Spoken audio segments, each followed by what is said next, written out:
Frankie Cardicelli and the crew. Guys, how you feeling? We're going to get into the Kings, of course, but first of all, how you doing? It's a Thursday. This week flew by for me. I don't know about you, but it flew by for me. When you're taking care of a newborn, as you know, the days kind of mesh together. Yeah. And I am kind of having to constantly remind myself, oh, it's Thursday today. That's nice, which is still no coffee, huh? Not drinking coffee, but I have a fridge full of Coke Zeros. Just hammering the Coke Zeros. Hammering the season. Is there caffeine in that? Oh, yeah. Okay. Not a lot, but if you don't drink a lot of caffeine like me, then it makes a difference. Right. And when you're shotgunning them like you, that can also make a fridge full of them. Yeah, exactly. It really it's needed. And like I thought about trying coffee, but I'm telling you, man, I just don't like the taste. I hear you. Don't like it. Not even the ice cream. Right. I was gonna say you can go. I'm a cream guy. Like there's a lot of There's a lot of ways to enjoy coffee. All right. Well, guys, the question is, did you enjoy the game last night? Because where I've landed is I'm in moral victoryville. I understand no DeMontis Sabonis, no Malik Monk, but I'm greedy. And last night there was an opportunity. Did you leave last night's game thinking, man, a bit of a missed opportunity? Or were you just firmly in moral victoryville? They showed up 3-1. Let's get out of Dodge, get back for the game tomorrow night, and we'll get into that game as well. But did you feel bad at all about that game, or were you strictly moral victory? It's all good. No, I mean, I felt great about the whole road trip. I honestly thought you were going to get to have a big "I told you so" coming into this one because we talked about it. I'm going to act like I've been there before, even though they were 1-0 last time we were talking on the road trip, and you asked us our predictions for the last three, and I think I said 1-3, maybe 2-2, and they come out 3-1. Oh, you mean a victory lap like this? Yeah. They're already 1-0. So give me your records on this 4-game stretch. So Houston, Dallas, Denver. Right, on the road, Houston, Dallas, Denver. No back-to-backs. I don't believe. No. One. I mean, I'll be the pessimist. I'll say 1-3. Really? 2-2 is as high as I would go, to be honest. I mean, it doesn't seim like AD is gonna be. They said on the 20th, 2 weeks to be reevaluated. I think the AD is gonna be out on Monday, and I'm gonna go 2-2. Okay. I think probably 1-3. 2-2 is a possibility. There it is. Fair enough. It is. And I was definitely wrong. I think that their defense has been the most impressive thing. I mean, post All-Star break, they're 4th in offense, but they are 6th in defense in that time as well. 3rd in net rating, only behind the Cavaliers and the Warriors, who have obviously been rolling recently. Take the caliber of opponent into factor as much as you want, but beating the teams you're supposed to, I think definitely is still a step in the right direction. And you were very competitive against a Nuggets team with like a unique defense that I thought they threw out there too. Obviously, Keegan Murray, Jake LaRavia kind of on Jokic, having everybody help. So I think seeing them execute something unique like that and go toe-to-toe with a team that won the championship 2 years ago when Jamal Murray is kind of rolling and, you live with Russell Westbrook putting up the stat line 4-7 though. From 3. You live with it. It's every time against the Kings. That's what I said. I really, he plays like he's 28 years old again. Yeah. When he plays against Sacramento. And I honestly, from a guy who I love Russell Westbrook's game growing up. Fun to watch, but not really that fun when you're looking at a Kings team that needs wins. But the 3-point shot really is, the 3-point defense, if it's going to be against anybody, it's going to be against the Kings. If Russ is going to get going, he's going to get it going.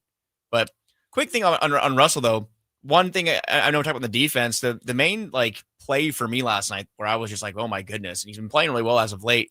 Keegan on that chase down block, he's he's kind of switched to another gear lately. Like I really feel like those chase down blocks and the shots coming around. I just kind of took that play last night and thought, okay, Keegan's going into another gear here and kind of being that player we thought he was going to be earlier in the season. Chris, anything at all? Brendan said, obviously, we feel good about it. Everyone feels good about the 3-1. But there was not one part of you that felt like, if they had got this game last night, it would have been the hype train tenfold. And they had opportunities. No, for sure. I would say that I was definitely more of the I was a little greedy for sure. I feel like yesterday was definitely a great opportunity to really stamp that, this team is here to fight for the rest of the season. And not that the loss changes that, but the fact that they let it slip, I think was a real missed opportunity. And obviously, DeMar had some comments. I don't know if you saw them, saying I'm ready essentially for this next game coming up. Doesn't matter who the opponent is. I love that they can take that fire moving forward. But when you have a great team like Denver, you kind of have them to the ropes a little bit, and you don't have your two of your better players to not get that win. It hurts. And I think you definitely had an opportunity to get it. And I think the fact that they didn't definitely at this point in the season, like it could come back and really hurt you. And, it's just so tight in the Western Conference right now. A win and a loss yesterday really does change the difference in the standings. And I think, when it's 4 teams separated by a game and a half, those kind of games really do end up biting you in the back later. Yeah, and the Clippers, and I thought it was really cool. These teams, they don't come out west a lot, so to get to watch the Pistons when I'm not just watching them at 4 p.m. It was really fun to watch the Pistons against the Clippers last night, but the Clippers do get the W, so it flips just like that, and now the Clippers are in a better position than the Kings, and it'll continue to go back and forth, and the Kings have a head-to-head matchup with the Clippers coming up. You know what? As you look at this 3-1, and if we're being honest, and even though I can victory lap the 3-1, I think the Kings would have beat the Mavericks anyway. We all had them beating the teams that they beat. It was really just that Rockets game, which was by far the most impressive game to do it without Domantas Sabonis. But can you confidently say, I guess I'm still not sure, funny enough, if I actually feel better about the Kings. I think I feel better about the Kings, but I'm not completely sure that I feel like they've stepped over some line. You don't think their ceiling has changed? From before the road trip. Right. I think they've just played together more. I'm still not convinced, this team, I don't know, man, you put 2 and 2, blah, blah, blah. I don't know. I think that I literally just have to see, do you get your doors blown off all of March or not? Don't you think that you would have felt different, though, if a couple of things go their way last night? I mean, if they win last night's game, you're not feeling this way at all. That's what I'm saying, but they didn't. But look, Denver on the road, Houston on the road, I think taking one of those two for anybody, that's a win. So I think we need to kind of put that into perspective, that last night's loss was disappointing. And the Kings, they fell apart in the fourth. And a lot of it also had to do with officiating, for sure. That's been the main topic of conversation, is the officiating was spotty on the stretch, to say the least. But looking at their last 5 games, they're 4-1 over the last 5. And if we're going back to our old friend Mike Brown, looking at it in 5-game increments, 4-1 over that last 5-game stretch. The Kings are playing winning basketball. Yeah. They're holding opponents to 101 points per game. That's good. 51% from the field. That's good. 43% from 3. Ideal. So the defense is good. The offense is playing well. You have one bad quarter last night, really. And, what did we think about the officiating? That's up to you. But I still feel like this team, and again, we're going to learn a lot. This schedule is brutal. And the good news is they no longer have the second hardest remaining schedule in the NBA. They're now 3rd beneath Phoenix and the Lakers. So that's the good news. Okay. Which, by the way, looking at you, LeBron and Luka, that's a pretty tough schedule they have ahead too. So I think the Kings we're going to learn a lot this weekend. Obviously a lot of emotions tomorrow night with De'Aaron back in town and the Spurs, who are also not really out of the mix yet. No. Especially with Dallas free falling, and a spot could be opening up pretty soon there between Phoenix, San Antonio, and Portland. And then a pretty huge back-to-back with the Clippers in the first night and the Knicks. So we're going to learn a lot. But again, I don't look at it as a 3-1 road trip, and last night kind of being that bad way to go out, if you want to call it that. But they're playing good basketball right now. No. It's not a matter of me thinking that bad about the 3-1. No, I'm not being negative. I'm just not positive, Alan. I am optimistic. Alan. Optimistic, Alan. Optimistic. 3-1 is here. Right, he called that? 3-1 and 4-0, and he's still upset. I'm not upset. I'm saying there was a negative tone on the way in here. I was listening. Who's a negative tone? Just a little bit of a disappointment, I guess, that they didn't pull off that game. But I think we were the negative ones before, and I think that now we're optimistic about how this went. I heard you in the hallway. Because I have high expectations for my Kings. No, because Alan swings too high or too low based on one game. No, that's not it either. You said there's too many morale victories going on. Well, that's all. That's true too. That's all I'm saying. I feel good about the 3-1. I just wanted to get a little bit greedy, and I think I would have definitely, as funny as it sounds, I would have definitely, maybe because the Kings have beat the Rockets a couple times already, even without Domantas Sabonis. Me personally, I always thought they had a chance, so that's why it hasn't swayed me that much. If they won last night, that would have had me off the walls like Frankie off the Coke Zeros or whatever it is. Chris, what were you going to say? I was just going to add to Frankie's last 5 game points. I looked it up before we got on. Offensive rating the last 5 games, they're 3rd in the NBA, 1st in the NBA in defensive rating, 103.9. OKC is 105.9 for the entire season. So they're playing insane defense right now. But to me, I mean, frankly, I'm more on Allen's side where I haven't changed how I feel about this team in terms of their ceiling.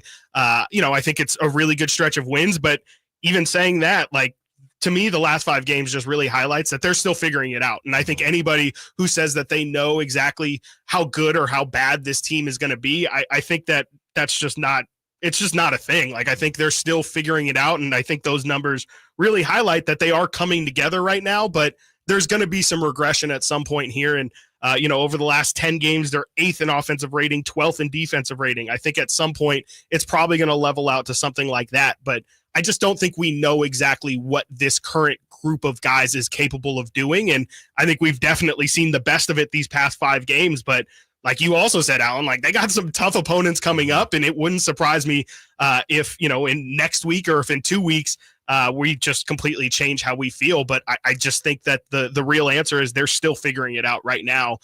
And I think right now is where you could say they're hitting their stride. If you look at who they have coming up next, I think the Nuggets game, and we'll move on. And like I said, I'm in moral victoryville. It just, I feel greedy because if they get that W, that gives them a crazy amount of confidence going into the rest of March. I think they still have it, but if you get that W without Malik and Sabonis, you really feel like you can beat everyone. I still think Doug will have them feeling like that, but it is what it is. We move on 3-1. I called it.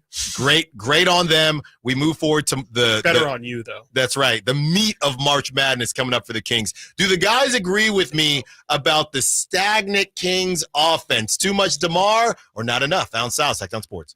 Joined by the Kings insiders. And I've been very open, even though the Kings have been rocking and rolling here.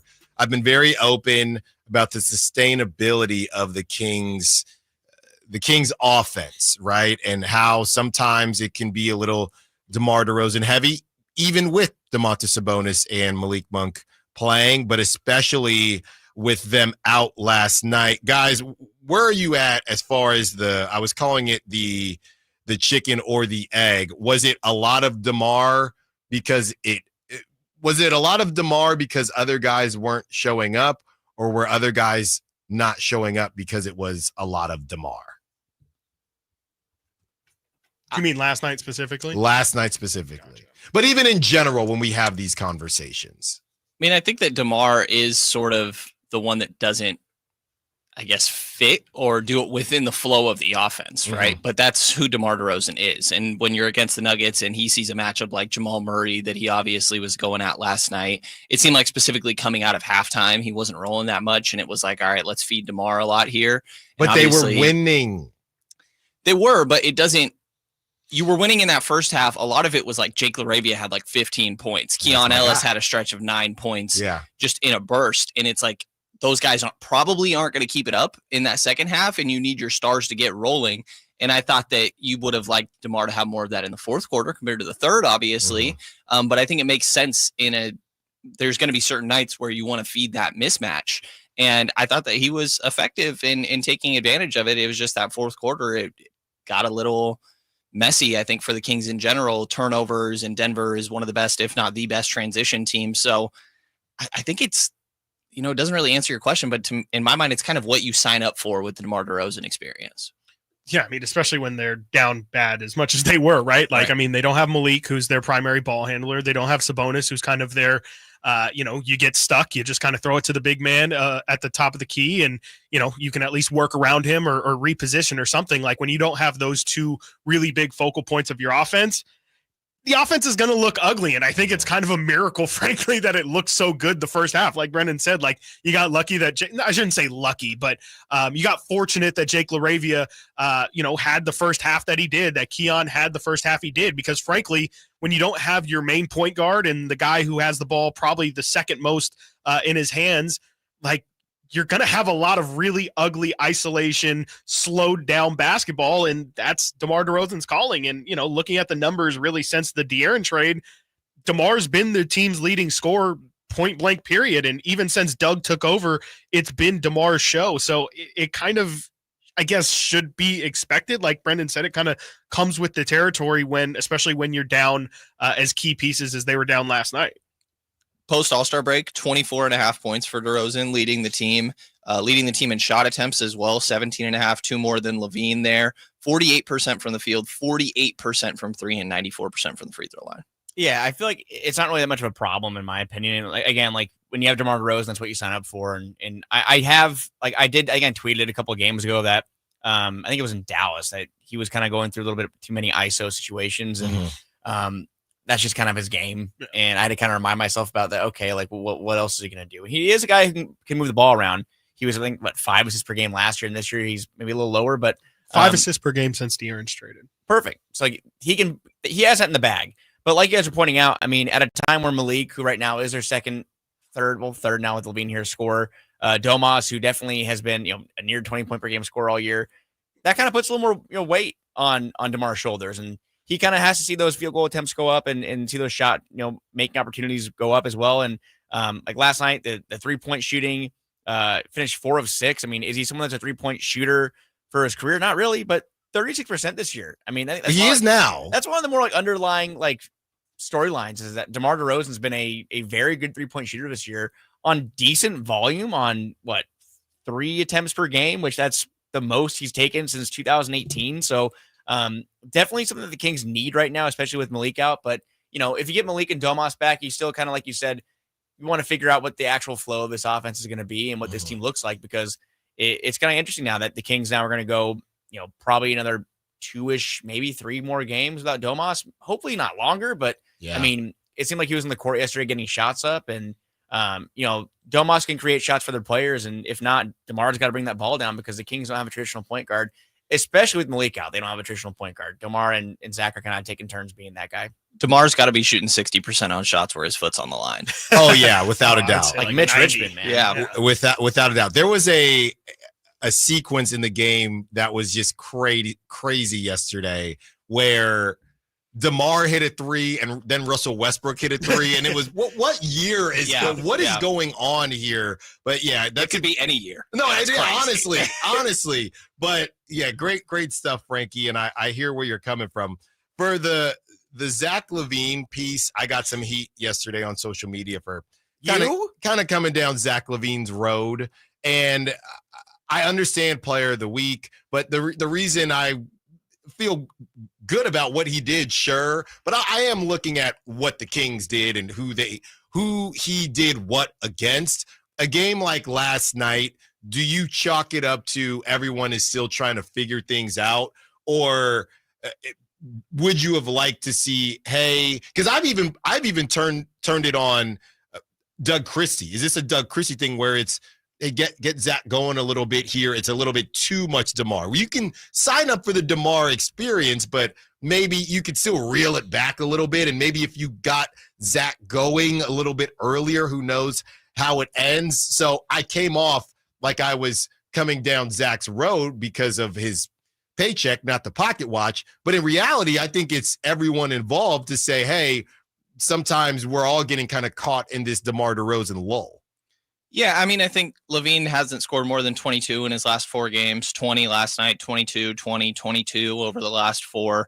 I think that you're seeing him be a little bit more of a playmaker with no Malik Monk. I thought specifically that he was maybe overemphasizing how much he was trying to get his teammates involved. I thought that there were aspects of like, oh, that pocket pass was nice, and certain like, oh, maybe there's a little bit better passing than what I initially thought from Zach LaVine, but he's out there to get buckets when it comes down to it. Right. And like, especially at the start of the 4th, end of the 3rd, I guess DeMar had most of that 3rd quarter, but start of the 4th, that was like, terrible. All right, you need Zach to get going. That was terrible. And he wasn't, he wasn't able to get it going. I think part of that is not quite catching a rhythm beforehand and just waiting to just, flip the switch is not always the most reliable way. I think obviously it's easier when guys are able to get a rhythm a little bit earlier in the night, but I think it's, you don't want to just say it's okay to lose games because of there's an adjustment still going on, but I think that's part of it. And again, I feel good about what they did on the road trip, even that loss to Denver, but it felt like specifically with no Malik Monk out that Zach LaVine was trying to take more of that playmaker role when come down the stretch, you needed him to get buckets and he wasn't quite in a rhythm with that. Yeah, I mean, I definitely think there's a lot of that too. I mean, looking at it, DeMar took 32 shots yesterday. That's insane. That's crazy. 35 points, yeah, but on 32 shots, I don't think anybody would celebrate that. And I think some of it is DeMar was really hot through 3 quarters, but I kind of laughed while Brendan was talking because sometimes when I watch Zach, especially, obviously since he's joined Sacramento, I just see like moments where it seems like he's going through PTSD watching DeMar dribble a little bit. And he's like, all right, like, I went through this for a couple years and then I just had this half season where DeMar was gone, frankly, and I was cooking. Like it was my show in Chicago. Yeah. And I feel like sometimes DeMar gets into that mode where, DeMar's been with the team all season. If Monk and Sabonis are out, DeMar probably has a little bit more authority to kind of say, all right, this is on my shoulders. But I think I've seen it not necessarily in games where DeMar's, shooting 32 times, but just in general, you get those isolation DeMar possessions, especially in the fourth quarter. I just feel like Zach LaVine sometimes is like, these were my shots like 2 months ago. And now I have to go back to kind of my previous years of just watching this guy. And sometimes it's great. And I love DeMar and all that. But, sometimes it can be a little bit tough thinking, especially when you see the level of difficulty on the shots that Zach hits. I'm sure sometimes he's like, I could take that shot and I probably have just as good of a percentage of making it as you, if not better. And so I don't know. Sometimes with Zach, I do wonder if, it's human nature to just kind of be like, man, this guy wants to cook. All right. Like, let's just sit here and watch the show, I guess. Yeah. And it's funny because they did say that first year with the Bulls, they were both all-stars. And then after that, the injuries came. So, and they had Lonzo, they had a real playmaker. That's right. And part of this is Malik isn't the answer. You need a mediator. It's like having Kobe White as your point guard. Right. You know what it is? It's similar to these debate shows, like a first take. You need a mediator. Yes, right? Sure. You Skip Bayless and Stephen A. You need Molly or Kerry Champion to say, hey, you shut up, you keep talking. And without that, it's just kind of a mess. And again, there's no real answer to that on this Kings just team. Yelling at each other. Yeah, essentially. No, but hold on, Molly, before we go to break. Right. And that's why I partially yesterday, when it's announced that Malik's out, I'm like, I don't know. Do you go with the direction of Markelle Fultz? But no. But now we need to. But he's not the answer either, obviously. Brendan, and I'm glad you brought that up, Kyle. We're gonna have some fun on the other side. Obviously, Keon was the right answer. Oh no! Don't start now. We're gonna talk starting lineup on the other side. Down south side, north. Guys, real quick. Someone mentioned as we talk about the starting lineups, and somebody wanted to talk about that. Dave brought that up last night, which was the last thing on my mind, by the way, the starting lineup. Yesterday, when Malik got scratched super early, I took it as, man, does that mean this is kind of serious if he didn't even test it out? Was that wrong of me? Does that matter when a player gets scratched or not?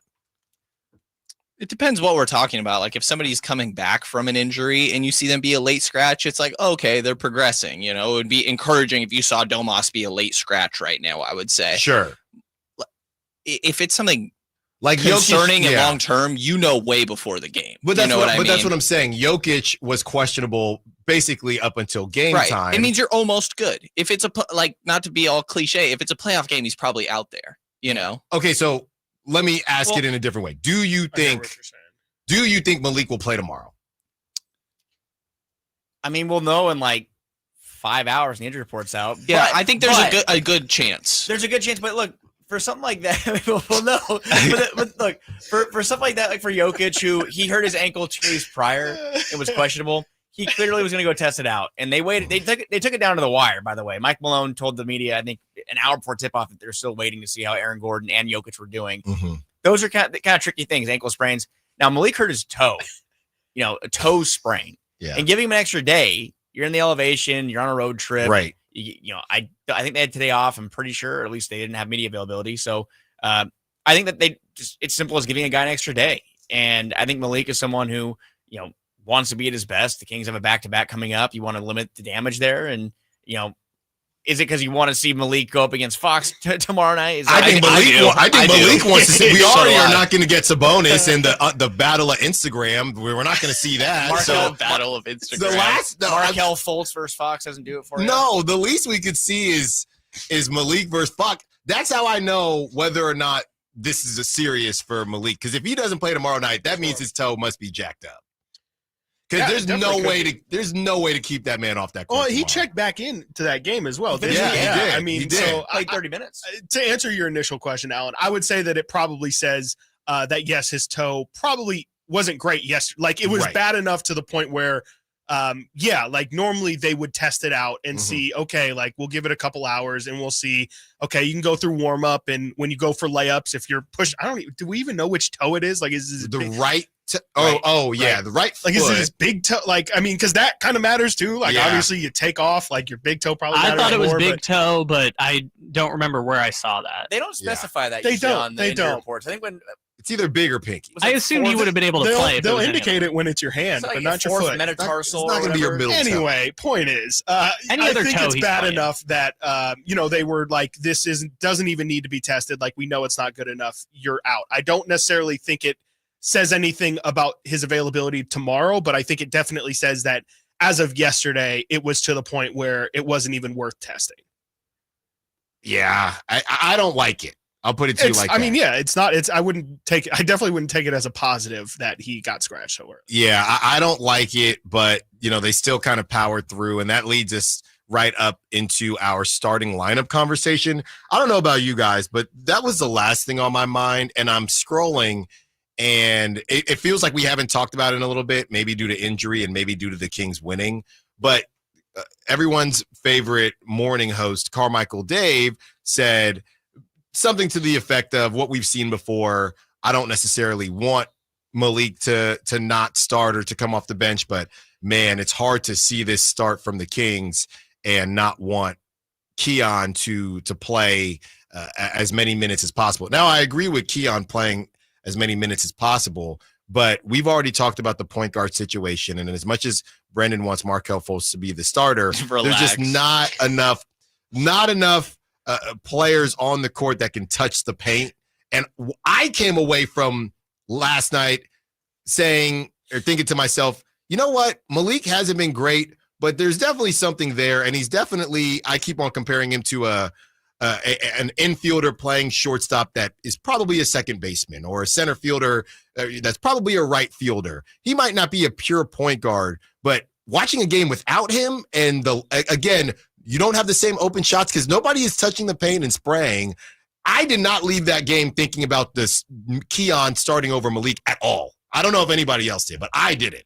I think defensively, I definitely did. I've kind of been whatever about the starting lineup conversation for a while, to be honest, but I do think that when you see slow starts in post All-Star break, the typical starting group of Malik, Zach, DeMar, Keegan, and Domas, 132 defensive rating over their 41 minutes, a negative 20.5 net rating.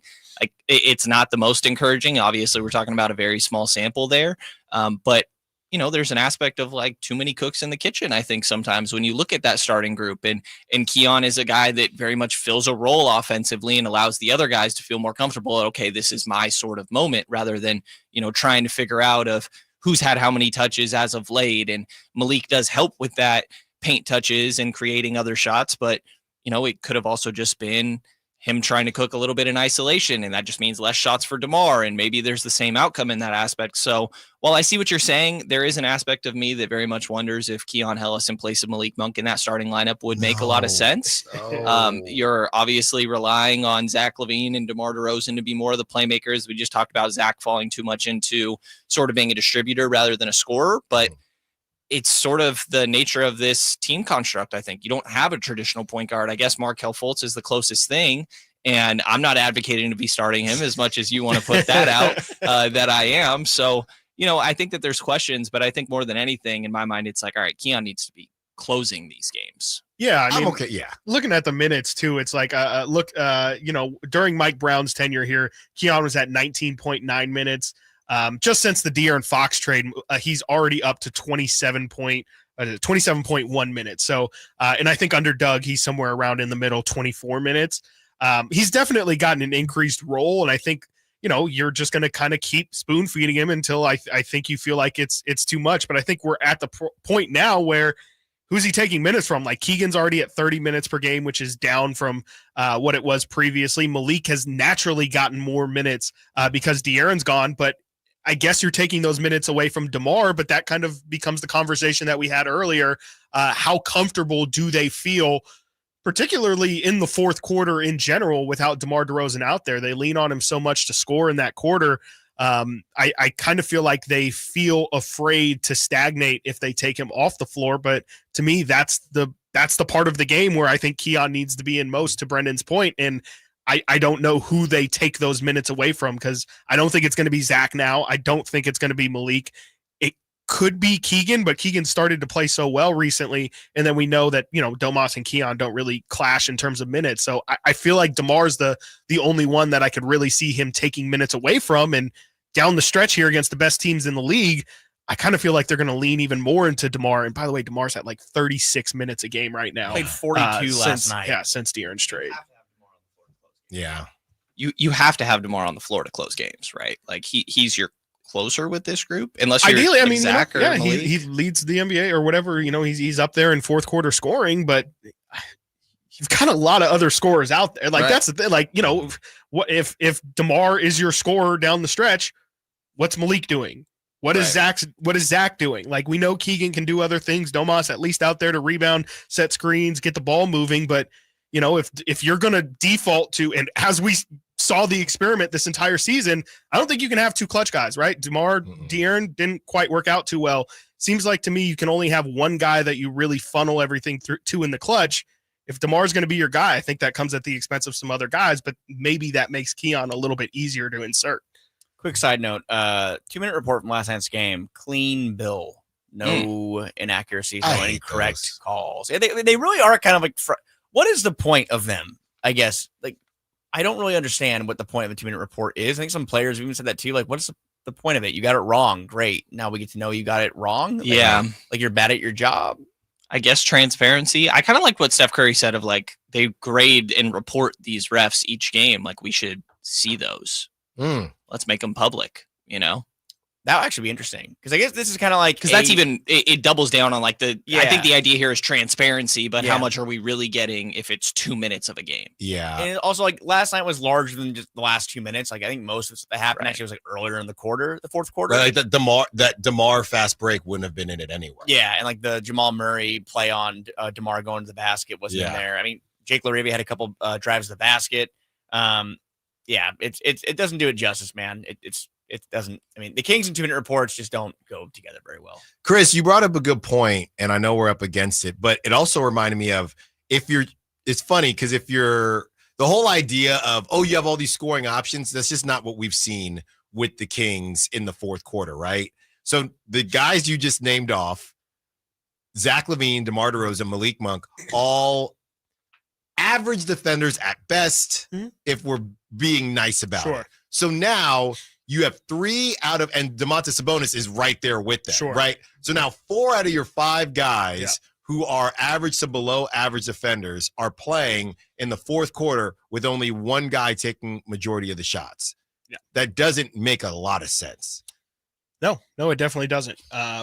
There's not really any other way of spinning it except for, I guess you could just counter and say, we're trying to outscore the other team. And that too often has been the mantra for this team. And I think we've seen that you can definitely win some games playing that way, but you'll probably lose just as many playing that way as well. And, it swings. Sometimes you'll win 7 in a row and sometimes you'll lose 5 in a row, but you just kind of become incredibly unstable. And, we can go back to it, but I think that's where a lot of the frustration stems from the Mike Brown firing, is that, frankly, the preaching is defense. Like at some point they have to play defense. And it seems to me like at every turn, for whatever reason, this team leans into offense. I'm not blaming Doug for that, but it just seems like no matter what, they can't get out of their offensive ways. 53s didn't get there last night. They were at 27. On the other side, we give the guys another chance. The next 4 games, can they properly predict what the Kings do these next 4 games? And can I go 2 for 2? Alan Sal, Sactown Sports. One more segment with you. Flies by. It really does. And we're going to give everyone an opportunity here. For what? Even Kevin Can't Herter? wait. Well, besides Kevin Herter, who will have a good game. How's he doing, by the way? Kevin He had one Herter. good game, I saw. That one time. He dropped 20 after, what's his name, wanted to get him off the squad. Kenny Beecham. Called him the worst basketball player he's ever seen. He is averaging 18 points a game before, I guess, he got hurt, so he's missed the last few games. Oh. I need a Colby Jones update. Oh, Colby. I'll check on him. Yeah. How's Alex Len doing? He's having a great time, actually. He played like the first game, and people, like Lakers fans, were just destroying him. Like, this is the guy. Like, we're hitching our wagon to. Well, because they're posting highlights of when he was in like Phoenix after Right. they signed him. But then, as the saying goes, Jackson Hayes, he picks his game up. Iron sharpens iron, man. Colby Jones. Who's the iron? Jackson Hayes and Alex Len. Colby Jones has not played in a game for Washington, Mm. and is also dealing with an Achilles injury. Maybe he's playing for Go-Go City or something. Yeah. How do you think teams look at guys like that? Colby Jones. Do they say, Oh, God. a little bit of an investment, but didn't work out and it happens? You think anyone in the Kings organization is saying, man, I wish Colby worked? I mean, sure, you wish it worked because you have stories like Keon, right? Mhm. Of like, he's got a lot of team control for you. He's obviously overperforming just the contract value that he has in the NBA and hitting on second rounders when you have more flexibility. Hence why some guys like late first round will end up going to the second, because you can move your contract around more and have more flexibility rather than the set salary in the first round. So what was Kobe, around like 41, 42, something like that? Like, Yeah. sure, you hope that guy works out. They talked him up as like a first round talent, but you can't hit on all of them. Hey, guess what? We forgot about that point guard over in San Antonio. Jordan McLaughlin, 9 minutes, 6 points. He's 2 for 2 from the field. I did, in fact, forget about him. What is a second round pick the Kings have like hit on? That was like, wow, that was a great pick. Their own, like, that played Yeah. with the team. Yeah. Was Darius Sangaila a second round pick? Isaiah. Okay, Isaiah. IT, Okay, yeah. cool. So we're Yeah. going back, 14? Something like that. I mean, Keon well, doesn't like, count. Undrafted doesn't Undrafted doesn't count. No. Because, I mean, like, they drafted Gary Trent Jr. He never played for him. Nimi, not really. Xavier Tillman Tillman never played for him. Kenyon Martin Jr. KJ Martin, never yeah, played for never him. played for him. Jaden Hardy never I mean, played yeah, for that's him. another. Jaden Hardy never Now, played for him. There's just a lot of second rounders that they. I mean, Hassan Whiteside was pretty good. Omax, Yeah. never A played for roster him. of the players who never played for them looks pretty decent as far as like Gary bench Trent depth. Jr. Yeah, Trent Jr., Tillman, Kenny Martin Jr. Frank Mason. Wow. Yeah. Nimi, Well, you know, all right. Yeah, you know what's- NBA champion. NBA champion. Yeah, and he's still getting time. The Pride of king Portugal. Pride of Portugal. Yeah. And yeah, they're Shout out. passionate. Because I look at this from the second rounder and undrafted conversation is, well, you're drafting these guys and you just hope that someone works out, right? Out of the 2, 3, whatever. But then I think about, Monty probably wanted them all to work out. So you have a lineup of Colby, Keon, Mace, just all of the guards, just all at one time. I got Jemias back here somewhere. Just all going in and doing their thing at one time. All right, Jalen guys. Slauson at center.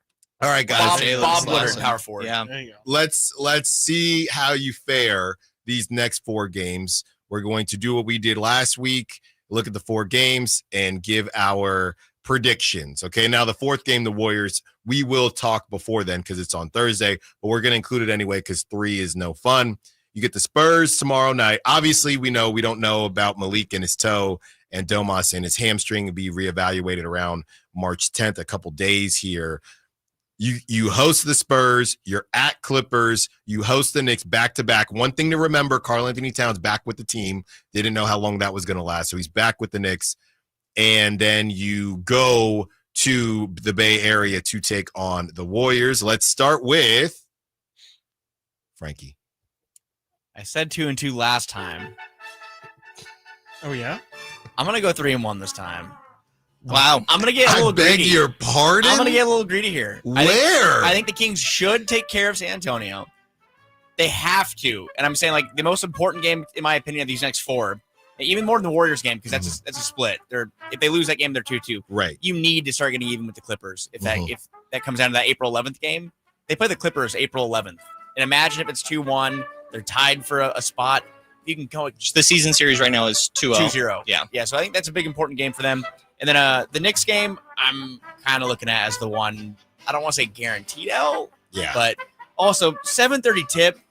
I hate the 7:30 tip-offs, man. We're gonna be at that arena until midnight. Yeah, and it's not.